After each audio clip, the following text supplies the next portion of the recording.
When you mix two families, different traditions. Here with us to help a little bit, Reverend Sally Hitchiner, chaplain at Brunel University in London, and Susie Hayman, who's a marriage counsellor. Very good morning to you. Morning. Have you got any of your own that you want to share with us, which have caused problems over the years? Traditions that have caused problems? No, I've just established a new one, which I'm really happy about, which is I took my daughter-in-law out for tea the other day, and we decided this is going to be our new Christmas tradition. Oh, like a pre-Christmas afternoon tea before Christmas. Okay. That's a nice one. Yeah, it's quite relaxed as well. Yeah, but I hear of the real clashes because I get letters, or I see people and get letters from families where you've got a blended family, step families coming together, kids, different traditions, absolutely. So give us an idea, is this about when you open the presents, or, you know, what time's lunch? Those things can erupt, can they? And they can become so special. Children really can object. Children who normally have, you know, opened their presents all together in the morning, suddenly are mixing with children who like theirs right the way through the day.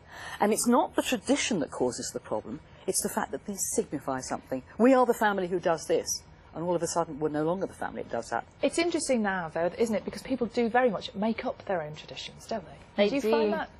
And I think Christmas is a time for tradition. Christmas is a time that everyone, young and old, want to stick to what the familiar things are, want to go back to what they had when they were young. And that can include what time you open the presents. We had to wait till after the Queen's speech. I think that's terrible, really. Shocking. But it could also mean things like midnight mass or a Christingle service, things that people find that sort of spiritual things. Going out for tea with your daughter. I mean, things that actually take the pressure off, that aren't sort of the high-pressure food and presents aspects of Christmas. What is it about Christmas that gets everybody just a tiny bit tense? Because you want it to be perfect. And what you remember is your childhood, and you edit out the nasty bits, the arguments, or the tensions that you actually saw. You don't remember those. Rose-coloured glasses, you just remember the good things. And as an adult, you're so trying to reproduce that for your children. You set the bar impossibly high. You've got really unrealistic expectations, and you so want this to happen.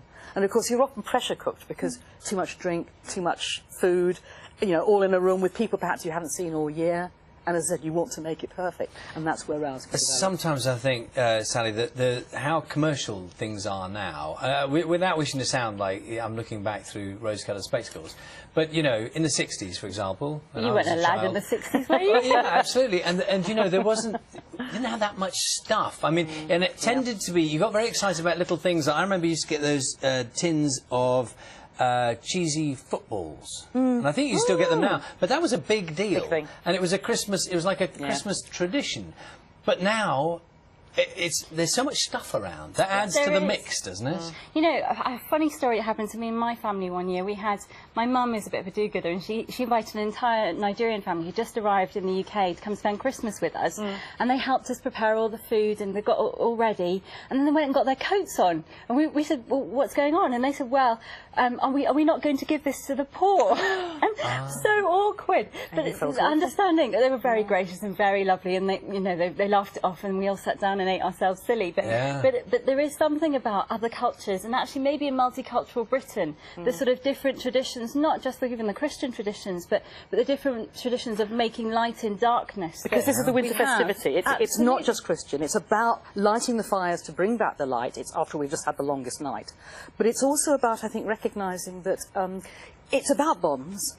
And that's the important thing. I think the point is that we've got a society at the moment where we're often replacing attention and love with things. We're so time poor, but we're cash rich. So we buy our children things rather than recognising what they want is actually our time. They want our time. And also, I think I feel really strongly about this, that the first sort of Christmas family was far from perfect. Mary and Joseph had just got over a near divorce. You know, their financial problems, their preparation for rubbish. They didn't even have room in the inn. You know, unconventional family situation. Why do we put ourselves under so much pressure to have the perfect family at Christmas time? The fact that if we talked it through, that's the important thing. I like the way you brought that back to the traditional story.